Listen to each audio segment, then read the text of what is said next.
जुन्नर तालुक्यात चाललंय काय?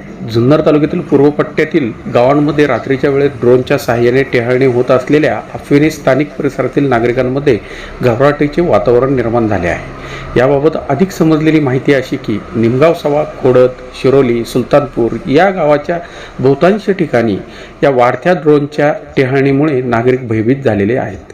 कमी पावसाचे प्रमाण आणि दुष्काळ सदृश्य परिस्थितीला यंदाच्या सालात सामोरे जावे लागणार आहे असा सवाल उपस्थित झाला आहे. याबाबत स्थानिक पोलीस प्रशासन मात्र कुठल्या व्यस्त कामात रमले आहेत हाही एक संशोधनाचा भाग होऊ लागला आहे.